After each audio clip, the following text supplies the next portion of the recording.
So first you want to open up the Shopify dashboard, and then you want to head to the bottom left where you see the settings button right here. Go ahead and tap on that. Next, you want to head over to the left-hand side where it says apps and sales channels. And this page will show all of the apps that we currently have installed on our Shopify store. So let's say we want to uninstall this app right here. What we can do is go to the right-hand side, click on the three dots, and then click on where it says uninstall. It'll ask us if we're sure that we want to uninstall this app. Just click on the checkmark box and then click on where it says uninstall. It should show us that we have successfully uninstalled this app from our app store. And if we go ahead and refresh this page, we should no longer see that app listed under the installed apps. And we can go ahead and actually see it under the uninstalled tab here.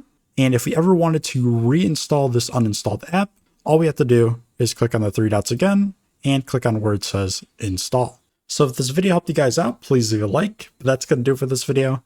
Thank you so much for watching, and I hope this helped you out.